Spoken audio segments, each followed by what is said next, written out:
live here. Okay. So Karen, on ClickMill, this is a program called Google Search Console. If you don't have this set up for your website, we're not going to get into it in this call. It's free. You link it to your website. Super duper important. It helps you to rank on Google. When Michael came into the internship program, we were way back over here. We were getting about 25 clicks a day. And we now get about 1,000 hits a day. And we have, so that's about, we're getting right now, we're on track for about 25 to 30,000 hits a month in the next 2 weeks or so. We're over 20,000 right now. So we are seeing a lot of growth very rapidly.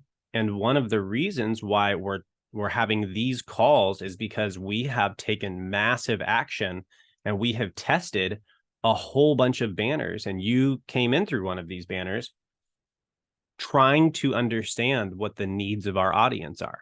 And you'll kind of hear our last training there. What does our audience need? What is their pain? What can we help them with?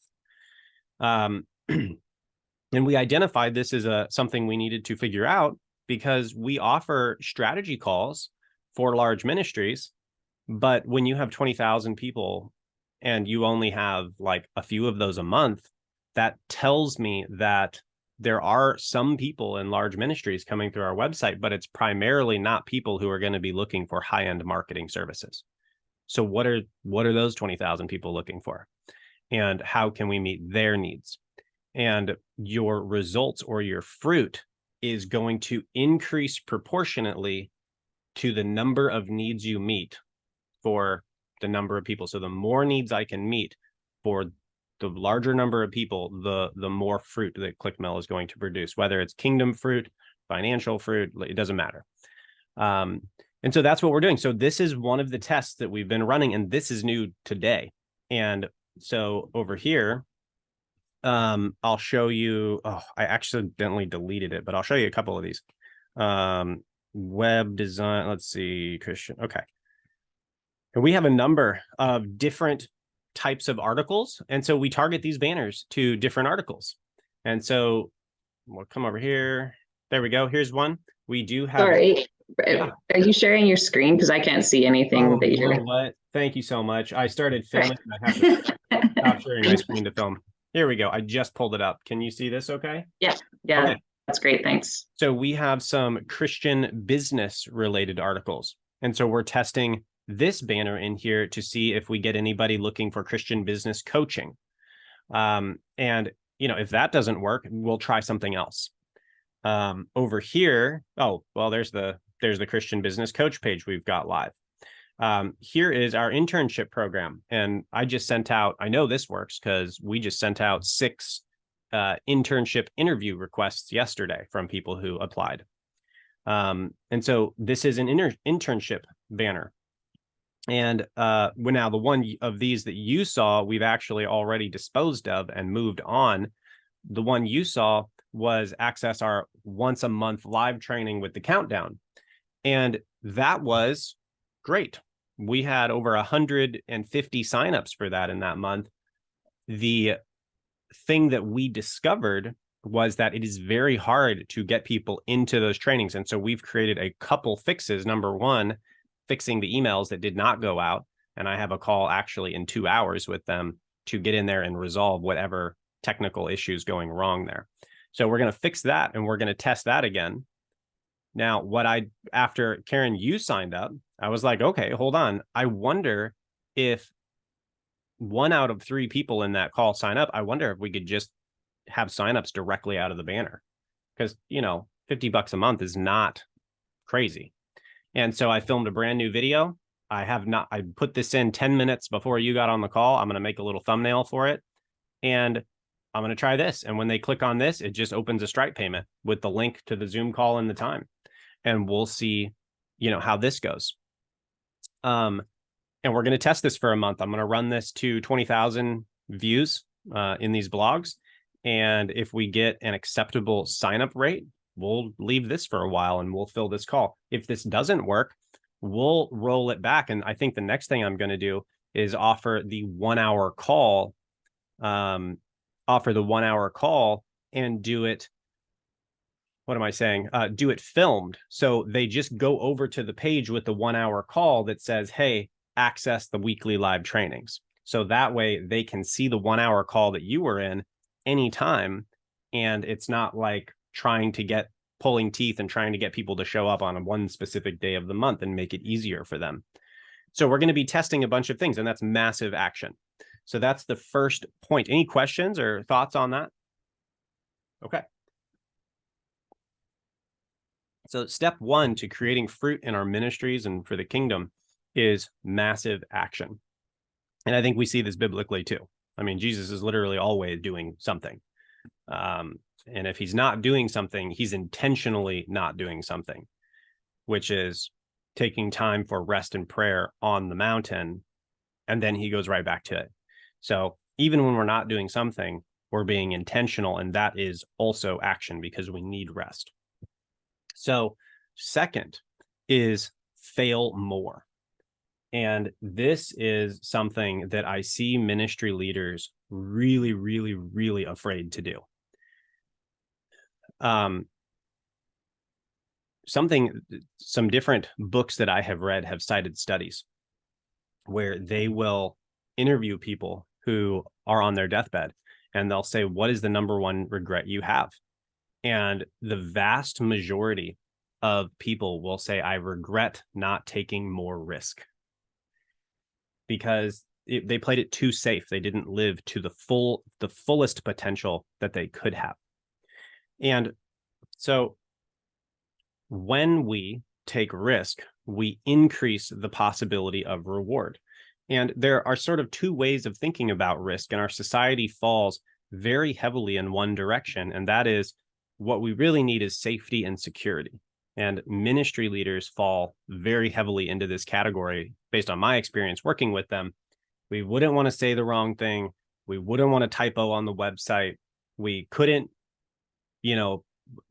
we cannot move outside the safety and security bubble, but that also reduces the possibility of growth essentially to zero. And so we do a lot of things in the safe zone, but the safe zone is the zone where you're not getting the growth you want. So the more we fail, and now there's a way to fail. I'm not saying we're going to be crazy, but we need to fail in an acceptable risk. What do you want to say? We want to fail in a way that is acceptable and sustainable, and we want to do it as quickly as possible to get it over with. And that's what we're doing with these banners. I am losing 20,000 opportunities every month. I haven't figured this out. So I'd better fail really, really, really fast. I want to get it over with so we can have a call and, we can work with ministry leaders and give more ministry leaders than, the 3 or 4 or 5 that I'll do a call with, over at whatever big ministry, because that's my heart. So I have to fail quickly. And we know this. When you put a child on a bicycle for the first time, you never say, if you don't get this right the first time, the bicycle's going in the dumpster. People aren't going to criticize the kid for falling off. They say, good job. I know that hurt. Let's do it again. But for some reason, when we grow up and we go into ministry, the second we do something wrong, it's bad for some reason. And really, education happens in the failures, not in the successes. I might get one success and learn a little bit as to why it happened. But if I get 15 failures before that success, I know all of the reasons it doesn't work. And then I know the reason it does work. And I never have to have that, what do you want to say, level of the fruit that I have attained through the experience. I can just stay there forever because the things that I learned about my audience, like Karen, for example, the things that I learned from you going through the paths that were testing, you came in through one particular path. We had like 3 or 4 that we were testing. So what I learned from the 3 failures helped me to understand for the 1 success. And based on you signing up, we're testing this new banner. Hey, what if we could just sell them directly out of the blogs? Maybe I doubt it, but most of the time I'm wrong. So fail more. And I think when we're talking about failing more, we have to also discuss what is an acceptable amount of risk. And what do we got? We got 23, we got time. So when we're talking about acceptable risk, I'm going to draw you something here, Karen, and my art is fantastic. Michael knows. So I'm just going to scroll up here. Let me see here. You know what? Hold on. I'm going to go over to a blank screen. We're going to exit this. Any questions while I'm pulling this up?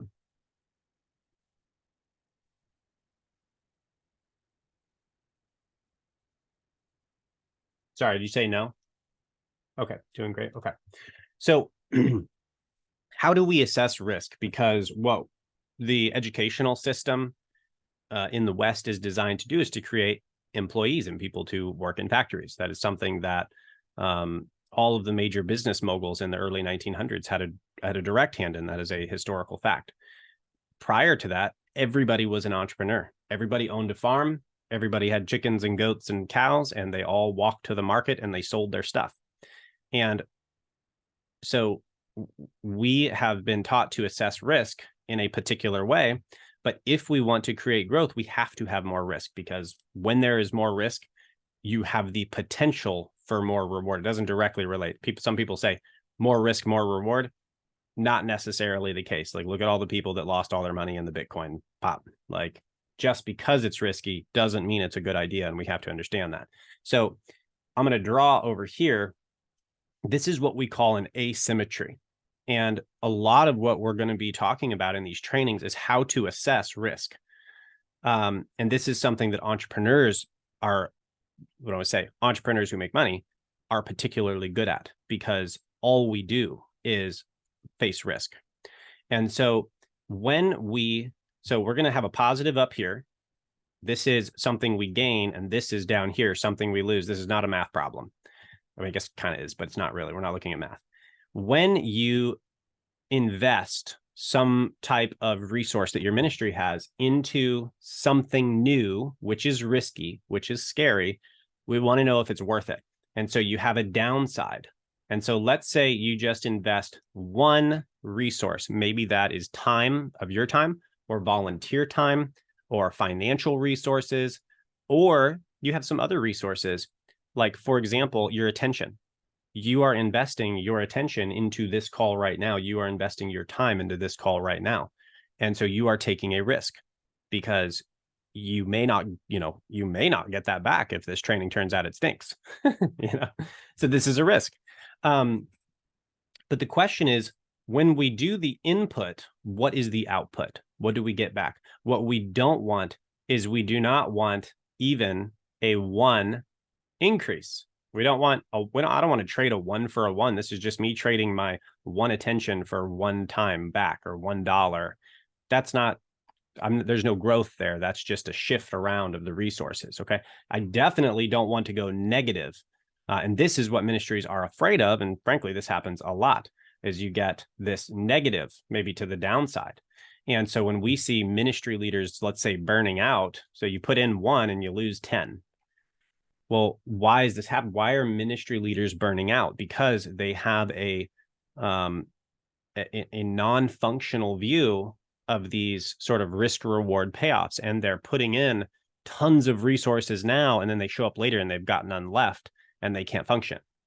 And so this is very relevant to ministry leaders. What we want is, we want to find this. We want to put in 1 or however many, and we want an asymmetric payoff. And that is a really, really ugly. I don't like that. We're going to do a different one over here. There we go. We're going to put in 1 like this, and then we want to see that go up in a little triangle. I told you my art was beautiful. Put in 1, and we want to see 100 come back. And this is also biblical, because in the Bible it says, and some will produce 30, 60, or 100 times what was sown. Okay, so this is what we're talking about. Christ wants us to come to Christ and then asymmetrically go and bring other people to the kingdom. And this is what we're looking for. So when we're assessing risk in our ministry and we're assessing failure, I want to fail a whole bunch, but I want to make sure that at the very minimum, my failures are sustainable. And what that means is, if I fail, it's like this. I put in 1 and I get 1. And how do I say this? If I put in 1 and I lose 1 or I lose 10, I need to be 100% sure that, for example, if I do it 10 times, the payoff is going to be worth it. So for example, one of the differences between, let's say, how an entrepreneur would think and how maybe an employee would think is, if I told you, and this is a real statistic, 9 out of 10 startups, and we could say startup ministries, it doesn't matter. 9 out of 10 startup businesses fail in the first 5 years. Do either of you, Michael or Karen, can you give me the likelihood of failure there as a percentage? 9 out of 10 fail in the first 5 years. 90%. 90%. I saw Karen, I saw you say it, but you're muted. Yeah, it's a 90% failure rate, and that is why people don't go into business. Interestingly, if you're trying to grow a ministry, you're not running a business, but you're doing a lot of things similar to how businesses would do them, because you have to take risk to grow it, just like you would grow a business. Well, that's a 90% failure possibility. That's crazy. Nobody would do that. They see that as an asymmetric downside, except the question is, how much sacrifice are you willing to, if we're talking about your ministry is the one that creates the 100 times what was sown. What are we willing to sacrifice to get to that point? If I'm only willing to start one business and I'm hoping to get the 1 out of 10, that is a bad investment. But if I'm a little bit crazy and I'm willing to do 10 businesses, I'm guaranteed success statistically. So the question is, do I have what is necessary to fail 10 times in order to get the one success? And that is also true in ministry. Just because you start a Bible study doesn't mean it's going to be successful. As a matter of fact, probably you could try 10 different things and only one would be successful. And that's fine. That's what we're doing with those banners. You want to make sure you have the resources to fail long enough to get the success. And when the fruit starts coming in, that is a good indicator, maybe not 100%. There are other ways to measure as well. That's a good indicator that God has something in that area for your church, because he's giving you the fruit. He's giving you the increase. Any thoughts or questions, Karen or Michael, on the failure and assessing of risk to fail? Makes absolute sense to me. Perfect sense. Okay, awesome. Karen, are these familiar concepts, or have you not heard these before? Well, I haven't really given it much thought in ministry. This is not something that we tend to focus on, right? So, right. But at the point we're at, in this particular context, it's starting to come up. So it's helpful to hear it from the spiritual side, not just the business side of things, so that I can contextualize it with the people I'm working with. So excellent. And let me ask you a question, Karen. You feel like this is helping to tie some of the practical, and I use business as an example just because it's where I've applied it. I've applied it obviously with ministries too, but do you feel like it kind of gives you the practical or businessy side, and you feel like it's tying it in with the ministry kind of minded side of it? Yeah. The examples that you're giving, I think, are really helpful, especially the tie-ins to the biblical piece, because I think that's how I'm going to convince people that we aren't just a business. Excellent. So, yes. Yeah. And so to this, let's do another biblical example. And this is one of the things that I think is particularly difficult when working with church leaders is they have a heart for ministry. They have a heart for the kingdom, but a lot of times we don't have the words to use to actually get the growth, because all of those words are outside the church bubble with the people who are profitable, and those types of things. But how do we do that without being secular and just being a business? Because that's also not the heart. So to that end, when Paul is taking risk and trying to spread the gospel, he said, I become all things to all people. What is he doing? A whole bunch of different things. He is going to the Areopagus, and he is studying their philosophies and their religions, and he is tailoring his approach in different ways. So what? So that he can reach all of them and it's super easy? No, so that he can reach a few. I become all things to all people so that I might reach a few. He is looking for a percentage success rate, not success. And that is a functional model for church growth. When we try to, for example, get things perfect, we put in far more effort because we got to get it right when we launch it the first time, because, you know, what would people think? You know, they might criticize our spelling because we have a spelling error. When we try to get it right, it takes much longer because we're trying to get it perfect. It's like, you know, the idea is like a ready, aim, fire approach. I'm readying myself to take the shot. We'll just call it a sniper. I've got one shot, and if I don't hit that bullseye, I'm a failure. That is very much the mindset of ministries. And what happens is we just dump tons and tons and tons of resources. And instead of putting one in and trying to see if we get some kind of asymmetric upside, we put 100 in and we perfect everything. I worked with a discipleship school once. I created 14 web pages to test a Google grant with, and I did it in like a week. And they took like 3 months to review those pages for branding and for, you know, for feel and for verbiage and like, I don't even know, like all of the things you could pot. And then it turns out nobody wanted those things anyway. So it was a huge fail because we wasted so many resources, and none of that stuff determines fruit anyway. Fruit is whether or not we're meeting needs, not whether or not the page has typos and the right branding. Nobody cares about that in real life. So the correct approach to failing is ready, fire, aim. And so we ready ourselves, but we don't assume we have something that takes one shot. We assume like, I've got time. I can take 100 shots. So I ready myself just the best I can. I do a good job, but not a perfect job. And I just take a shot. And if I miss, like, for example, Karen, with this banner on the website, I'm going to let that run for a couple of weeks. We'll let it run to 10,000 people. And if nobody signs up, 0 out of 10,000 is a pretty small success rate. I'm probably going to try something else pretty quickly. I'm not going to just take one, and try to make it perfect. So what do? We ready, fire. And if we don't hit, we adjust and we fire again. And if we don't hit, we adjust and we fire again. And we take very inexpensive sort of pot shots. And when we start hitting the bullseye and we start seeing the fruit, that is when we go into sort of optimization mode and we start making that specific thing better and better and better.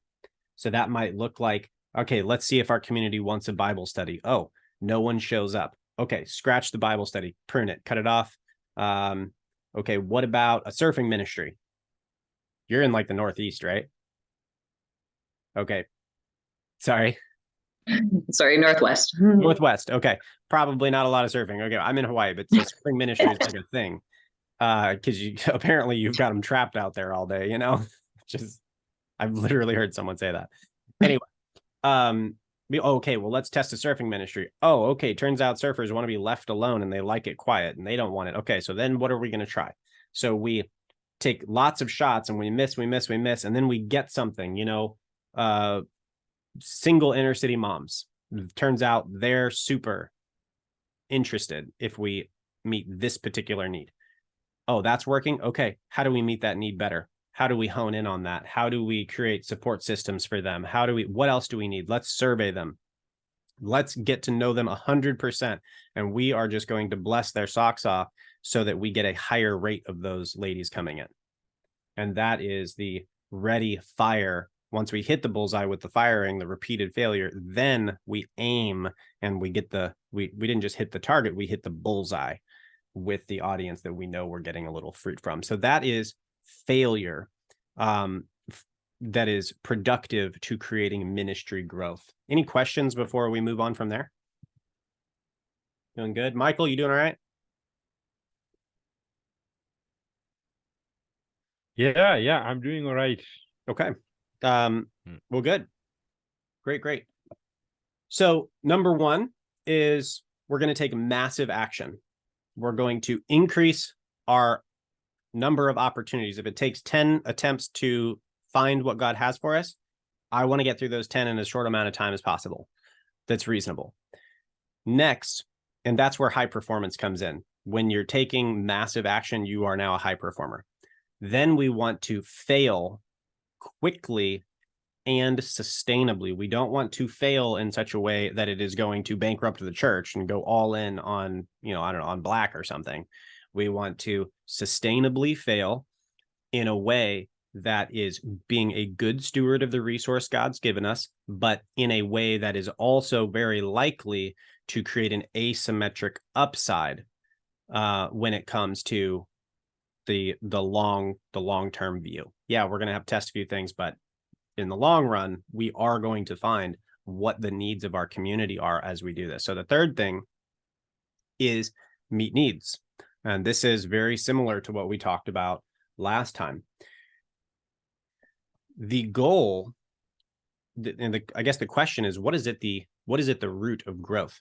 People go where their needs are met, and they stay where their needs are met consistently. And when I've done trainings in front of ministry leaders, even in front of kids, I'll pull out money and I'll just throw it on the stage, and I'll just say the first person to get it keeps it. And it's like a stampede. Why? Because the money is just a representation of value, and value can meet people's needs. It's just stored labor, and they can take that labor that's stored and they can go and meet their need with it. It represents whatever they need. So, for some of them, it's coffee because, they have a coffee addiction, and great. That's what it is for them. The question is, what is it that people need? Because they go toward what meets their needs. Jesus was this type of person who had his needs met by God, and he said things like, I have food you don't know anything about, and my food is to do the will of the Father. So he's having his needs met from God. Well, the people around our ministries do not understand how to connect with God and have their needs met. So they're looking to have their needs met by other people, but whoever's going to meet those needs themselves has to have their needs met internally. So, for example, pastor goes to God, God meets pastor's needs. And then when we then have our needs met, we can then overflow and meet the needs of people around us. People that don't have their needs met and they're starving can't share their food. That's not realistic. So to that end, as we have the abundance that God's blessed us with, to whatever degree that is, we then meet the needs of the people around our ministry because they go to wherever their needs are met. That is human nature, short of having God in our life, because he meets the needs. So then we are, sufficient. What's Paul say? I have known what it is to have nothing, and I know what it is to have abundance, and I've learned to be content in all things. That is a person who knows God. The world does not do that. So what do we do to attract them to us? We strategically and specifically test to see what the needs are that they have. And you'll know when you've struck the need because they'll show up. And this is what we were looking at in our last call. So I don't think I have to go terribly in depth with this, but if you know that single mothers in the inner city want healthy whole families. This was a particular ministry we worked with that I used an example, and you start teaching how to have healthy whole families, and you have men from the community who also want healthy whole families, and they're coming there and they're learning how to communicate, and then they're also finding their spouses at your church, and you've got people in your church who are like, oh yeah, I used to be like you, and now we've got a healthy whole family. All of those people are going to come to your church. Why wouldn't they go to your church?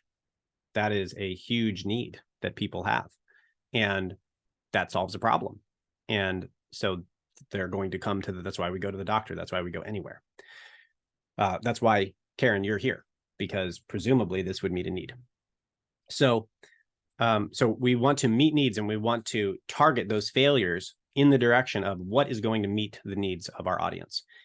So for example, if let's say Karen, we're doing this, and I keep testing 100 different ways to do this banner, and I'm very confident that this will work based on what our data is showing.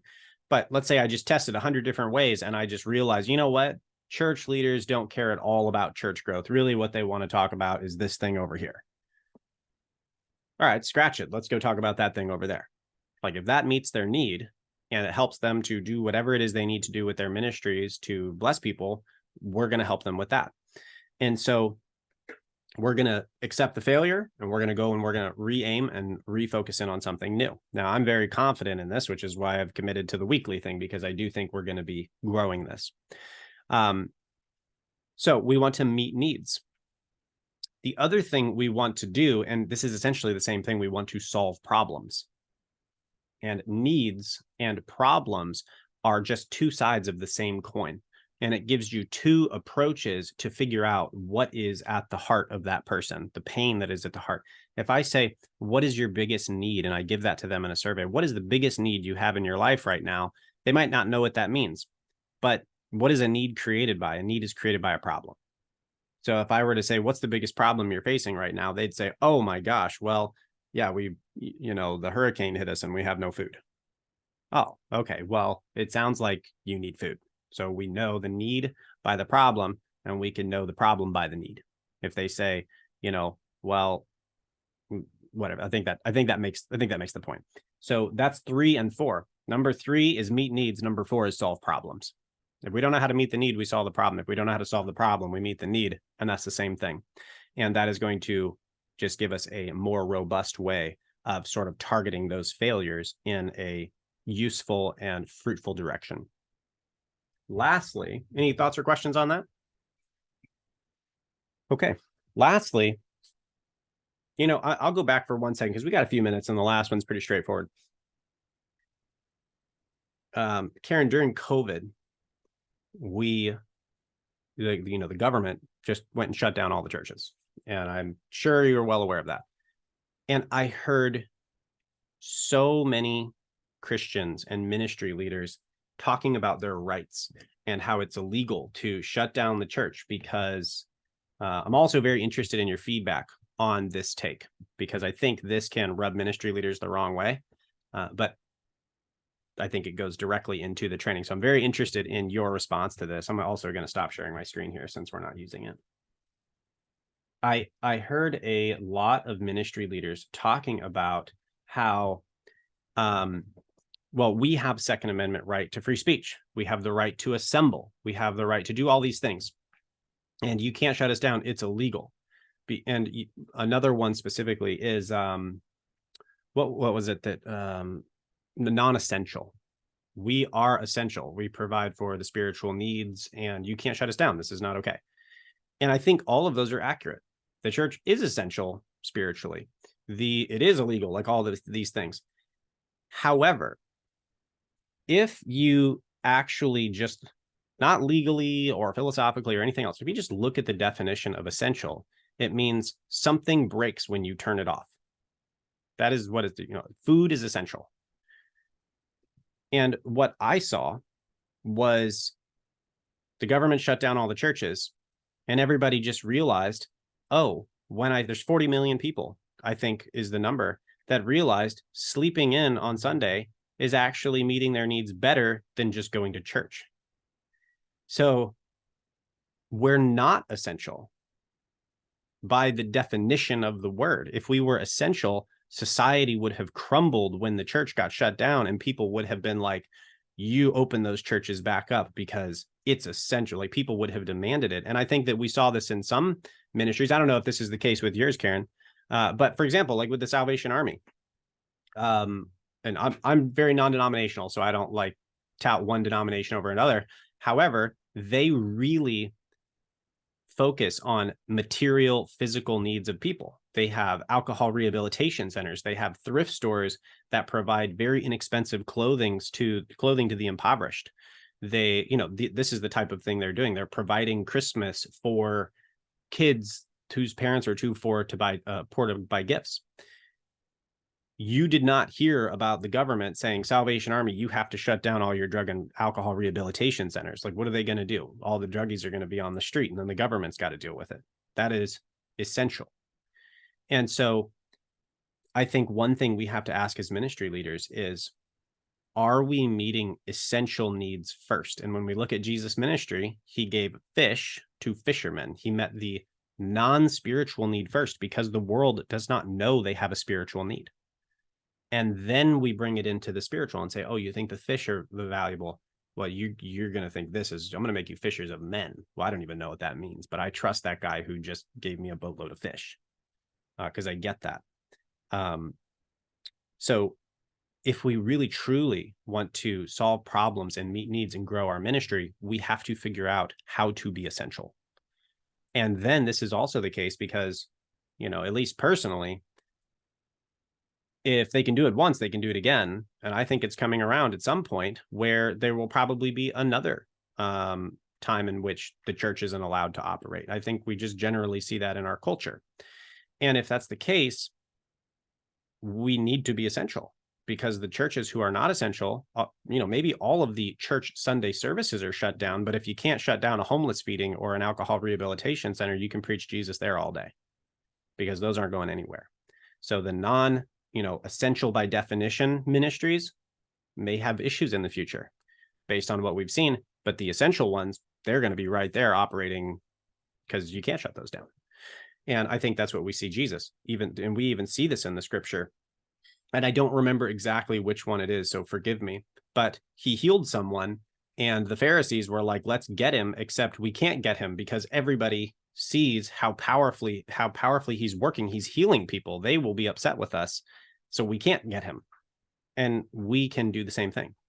And so that is meeting needs and solving problems. So the first thing we're doing is we're taking massive action. We're failing sustainably and strategically to meet needs and solve problems of the people around our community. We might say our audience, whoever it is God has called us particularly to reach. And we'll talk about that in future trainings. And lastly, what we need to do in order to do all of this sustainably is get feedback.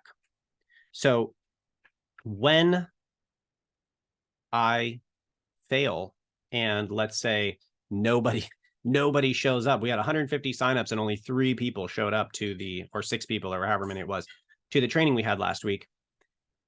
That is only a failure if I don't learn something from it. But, and I already knew going in the emails didn't go out. So I was like, I'm probably not going to get anybody.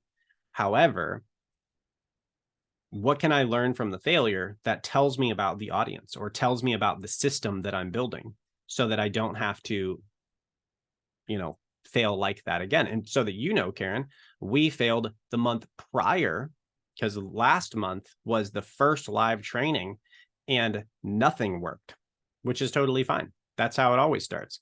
And nothing worked and nobody showed up except me and one of our staff members. And we're just sitting there and we're like, all right, well, I guess we're going to talk and see if anybody comes in. Nobody came in. We had 80 signups for that one. Well, what I learned is that, okay, I can't 100% depend on the email system yet because these email systems are highly complex. I don't know if you're familiar with conditional logic, but anyway, it's crazy. Maybe we'll get into that one day. Hopefully not. No, I'm just kidding. But yeah, these are like highly complex. I'm like, okay, I can't depend on the email system. So what do? We made a cleaner landing page that said join here. And then we put the links in the calendar. We invited everybody to the calendar. So there were some backup systems and we had like 3 or 6 people or something. We had some amount of people that worked. So we saw a small increase. So we failed, we re-aimed, we failed a little bit better. And this time we're re-aiming, but we've already got like 3 new shots prepared. We're ready to go. We're going to test the email system. I'm going to be on a call later today, fix that, see how that goes. If that doesn't work, we're testing just selling these things directly out of the banner. If that doesn't work, we're going to give them a live pre-filmed video and then sell them from that page. And one of those is likely to work. And if it doesn't, it's going to give us a lot of feedback to understand what will work. And the way that we can implement the feedback in our ministry is a very simple survey.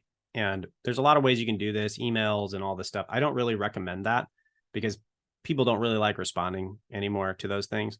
I recommend on a Sunday to just get paper, print out some papers, and you go around and hand them to people and say, we're trying to make our church serve you better. And we want to know about you. And you don't have to put your name on it. And the questions, and I'll tell you the questions, is number one, what is the biggest need you're currently facing in your life?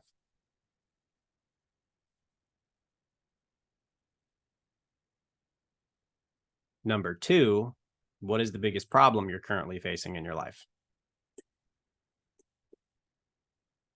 And number three is, what is the most impactful experience you've ever had with a ministry? And that'll tell you the way in which they would like that need to be met. And that will give you some evidence and some data on how to begin these strategic failures.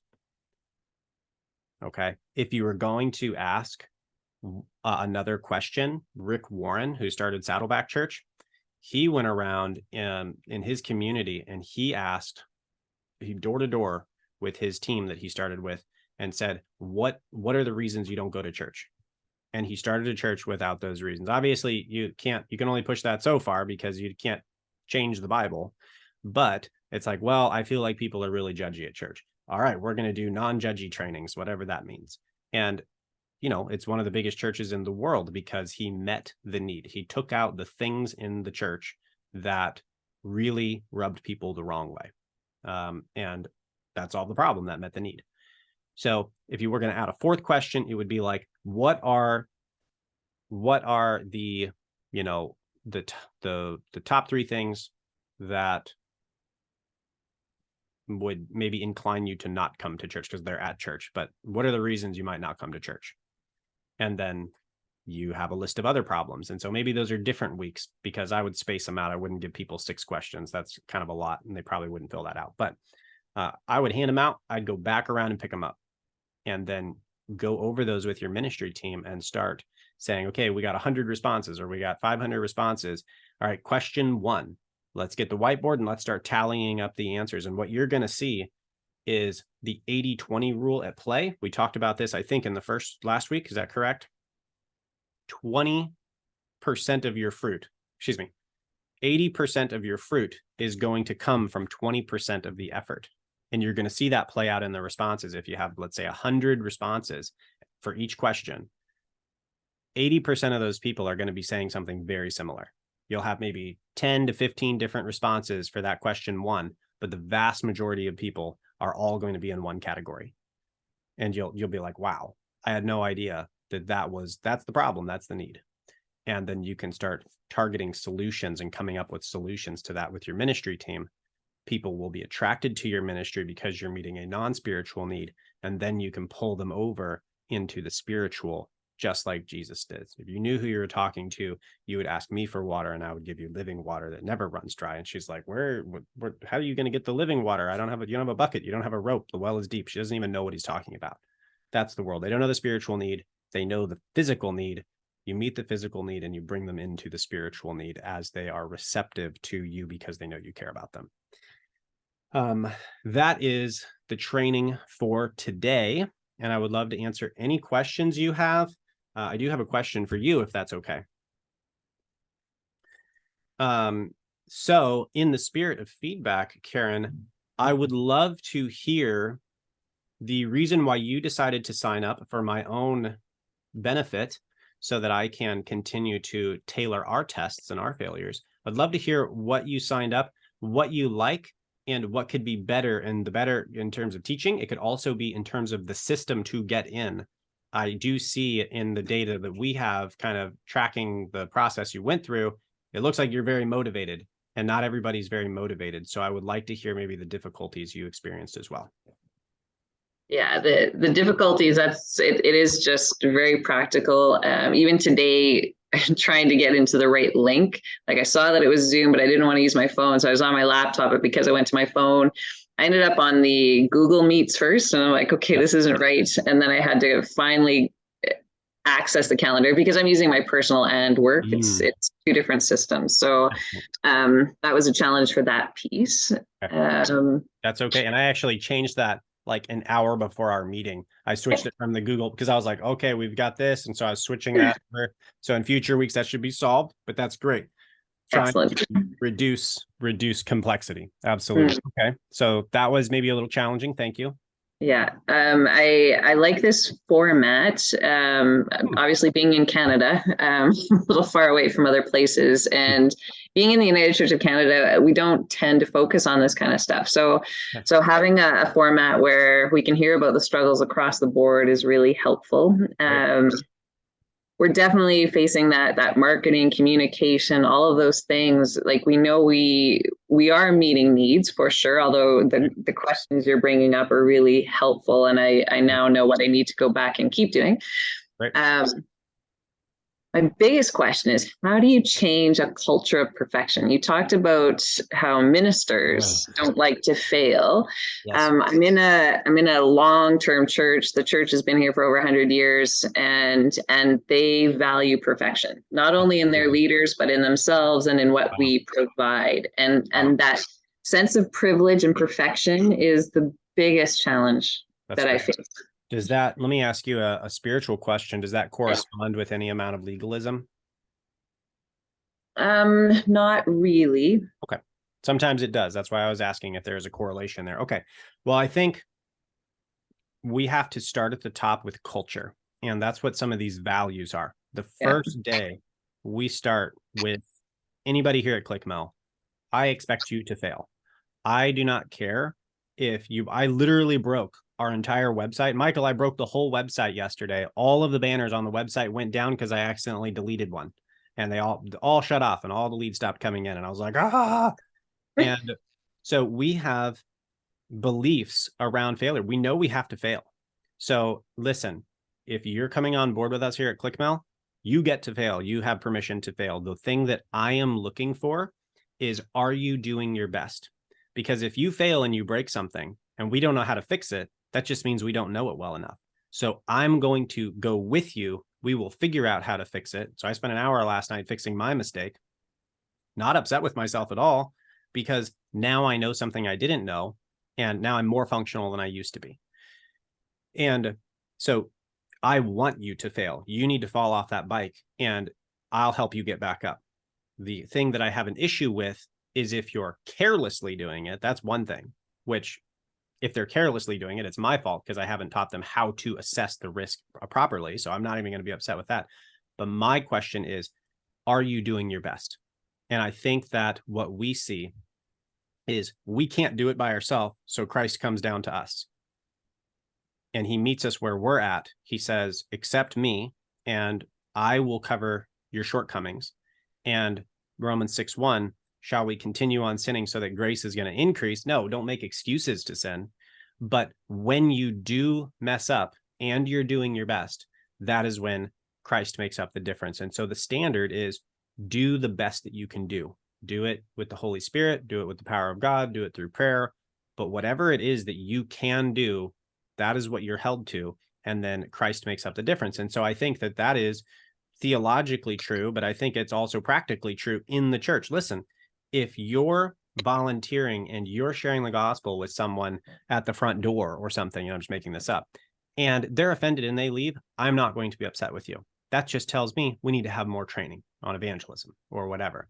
So let's fail together and let's figure out how to fix it together, because then we're all growing. And when that is the expectation, people suddenly kind of like, oh, okay, that's not so bad. And then you have to be willing to fail. So for me, I'm always touting my failures because that's how I move forward. You know, I'm not a psychic. I wished I had like a phone to the Holy Spirit and I could just call him up and say, what's the next step? It's not always how it works. So now that is sometimes maybe how it works, but practically on the day to day, it seems like we are also responsible for kind of figuring some things out through failure. Mm-hmm. And so giving people permission and then showing when you fail so that they go, oh, Pastor Karen failed, I guess I'm okay too. When you can fail, they can give themselves permission to fail, because what are they all doing? They're all looking to you. And I did get a chance to check out your website. So I am aware, I believe that you're the pastor of the church, correct? Yeah, I just moved into the lead position. Awesome. Yeah. So we revamped our ministry structure. And so this is a really good time to be thinking about what we value, what our vision is, all those pieces. So this is perfect timing from my perspective. Yeah, absolutely. So I would say work intentional failure into the plan. Find something you know you don't know how to do and make the point we're going to fail until we learn it together. You know, it's interesting. I think COVID gave us a lot more permission to fail just because we had never been online with any of that stuff. So I think we did do a lot of trial and error and discovered a lot of new things and meeting different needs than we had in the past. But as soon as we opened back up again, that's like Yep. to worship. It went away. Yeah, people were like, no, get back to what we had, you know. Yeah. Well, and I'll encourage you with this, and then we'll close. I don't want to take more of your time, but during COVID, the church saw what the business world sees every day. Hmm. The business world, and again, this is not to say that business is the church is not a business. However, the church wants fruit. And there's a reason why, you know, McDonald's is on every corner everywhere. It's because they create fruit, just a different kind of fruit. And in the business world, every single business is trying to put you out of business because everybody is competing for the dollar or whatever it is. Additionally, if you don't meet needs, addition to other people trying to put you out of business, if you don't meet needs, people don't come to you and you go out of business, and then you can't feed your family. So there is a huge amount of motivation to meet needs, and they are optimizing and failing like we did in COVID. And I remember I was setting up live streams for churches. People were coming out of the woodwork so fast. It was nuts. And that is the level of innovation that businesses do every day, because every day they could go out of business. And so, but in the church, we do not connect the fruit to our effort because we're just supposed to tithe. We'll give your 10%, and we don't really connect the 10. If we don't meet needs, they're going to go down to the road to some other church and give their 10% there, because people go where their needs are met. That is a fundamental belief, and I think it's scripturally sound. But to that end, if we're not meeting needs, they're going to go somewhere else, and we're going to go out of ministry, out of business, whatever you want to call it. And so we should be innovating in the same way that we were innovating during COVID all the time. And that is what is going to create the increase. And because it really is that dire. Like, it's not just like our church is going to go out of business. You know, this is like ministry's life and death. People are going to go to heaven and know Jesus, or they're not going to know Jesus, and we need to get to them. And that's what we see in the New Testament. And we better fail really fast. We better get good at this and be comfortable taking shots here, because, you know, we're missing people. As long as we're comfortable, there are people we're not reaching. So let's get uncomfortable. Let's fail. Let's figure it out. And remember how we did it during COVID? We didn't have an option because we were going to be out of church, out of business. If we didn't figure it out, well, we're going to be losing people if we don't start figuring this out. And that's even more important than your church structure, you know? So I think reframing it and talking about the necessity of getting to them, even if it requires failure, so be it. Let's fail. You know what? If everybody else wants to look perfect, let them do that. But I've got people to reach.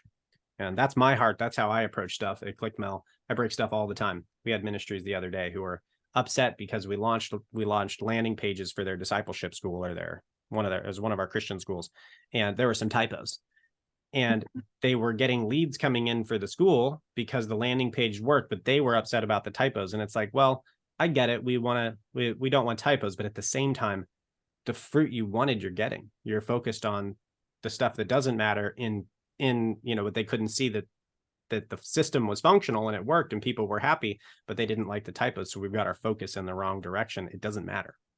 So, you know, I can, you know, have a terrible lisp, and if I can still meet people's needs, they're still going to come to me, you know?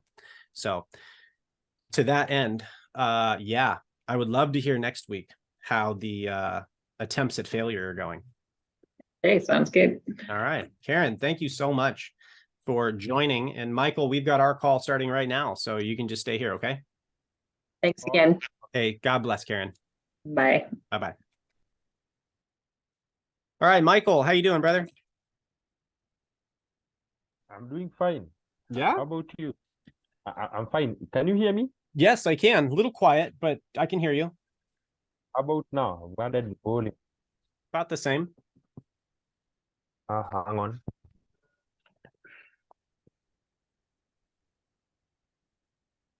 Oh man. Oh, I'm gonna end How this. about now?